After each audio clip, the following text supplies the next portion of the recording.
दोस्तों, आज की कहानी है बड़ी बहू और छोटी बहू का अनर्थ।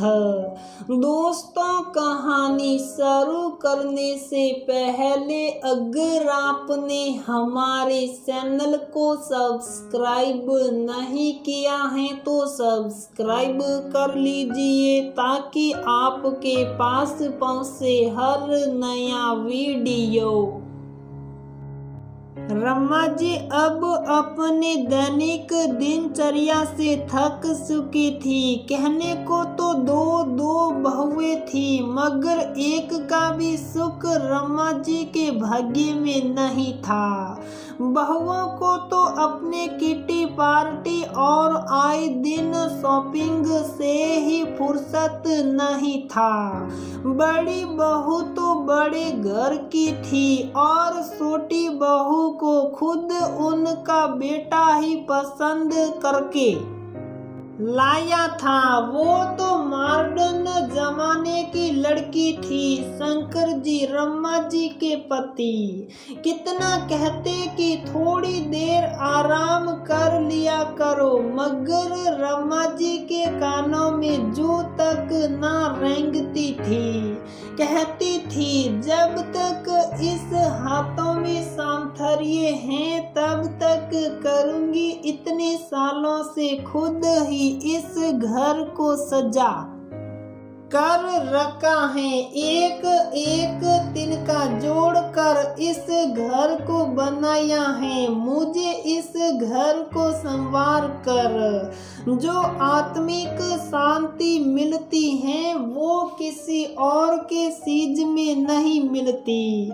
सच तो ये था कि वो अपने बहुओं के स्वभाव की वजह से परेशान रहती थी। उनके दिल में ये बात बैठ गई थी कि बहुओं को हमेशा प्यार देना चाहिए, इसलिए ऐसा वो अपने पति को कह दिया करती। और वो कहती भी कैसे, उनका स्वभाव इतना निर्मल जो था।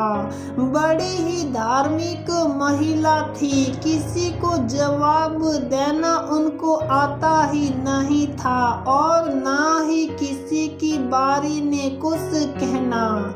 शायद इसी कारण रमा जी की दोनों बहुएं उनको अपने हिसाब से सलाह लेती थी। ऐसा नहीं था कि रमा जी कुछ समझती नहीं थी, पर घर में कलेश ना हो इस वजह से चुप रहती थी। और बेटे तो काम के सिलसिले में अधिकतर बाहर ही रहते हैं, 20-20 में आते रहते थे। रुपये पैसे की तो कोई कमी नहीं थी, वो तो इसमें ही खुश रहते थे कि उनकी बीवियां घर को और अपनी सास ससुर का अच्छे से ध्यान रख रही होगी।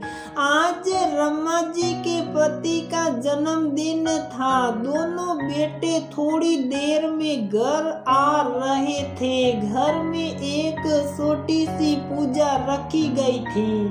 रमा जी ने बड़ी बहू को खीर बनाने के लिए कहा और छोटी बहू को पूजा की तैयारी करने के लिए कहा। बड़ी बहू दूध गर्म करने लग गई। दूध गर्म होते होते वो फोन पर किसी से बात करने लग गई। तब तक दूध अपने उफान पर था, पर बड़ी बहू को जरा सा भी भान नहीं था।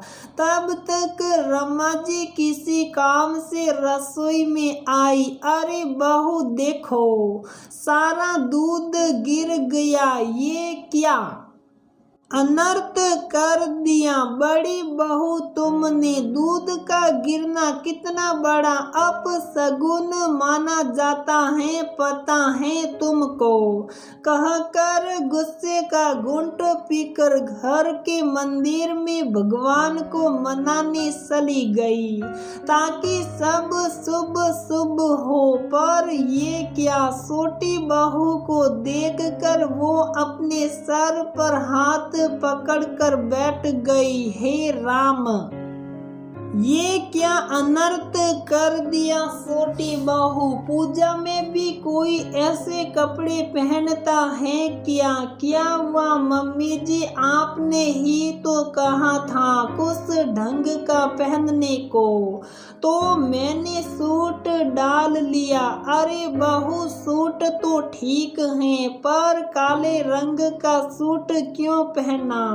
क्या तुम नहीं जानती बेटा, पूजा में काले रंग का या नीले रंग का कपड़ा पहनना शुभ नहीं होता। छोटी बहू ने कहा, मम्मी जी कपड़े का रंग तो मैं नहीं जानती, पर इतना अवश्य जानती हूँ कि भगवान रंग भेद जात पात नहीं मानते। वो तो सिर्फ अपने भक्तों के भाव देखते हैं। तभी बड़ी बहू भी आई और कहा, मम्मी जी भगवान भोलेनाथ को भी तो दूध सड़ता है, कितने किलो दूध ऐसे ही बहा दिया जाता है, क्या वो अपशगुन नहीं होता? आज रम्मा जी को मालूम हुआ कि किसी ने उन्हें नींद से जगा दिया हो। अपनी दोनों बहुओं को जितना ना समझ और नकारा समझ रही थी, वो तो कुशाग्र बुद्धि की थी। हाँ बेटा, सही कह रही हो, पर कुछ नियम जो बनाए गए हैं उनको तो मानना चाहिए ना। पूजा में तो सुहागिनों का खिलता रंग ही पहनना चाहिए। अरे मम्मी जी, ये सब कहने की बात है।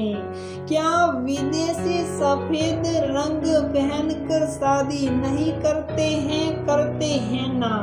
हाँ करते हैं, पर ये भारत है और हम यहाँ के तौर तरीकों से चलेंगे ना कि विदेशियों के। और जाओ, जाकर कपड़े बदल कर आओ। सासू माँ को आज थोड़ा सा सख्त बनते देख छोटी बहू चुप साप कपड़े बदलने चली गई। रमा देवी ने सोचा, शायद मैंने ही गलती कर दी थी कि समय पर कुछ सिखाया नहीं। हमेशा प्यार ही देना ताकि रिश्तों में मधुरता बना रहे, लेकिन प्यार के साथ थोड़ी शक्ति और सीख भी देना जरूरी है। छोटी बहू और बड़ी बहू को भी अपनी गलती का एहसास हुआ। उन्होंने भी अपने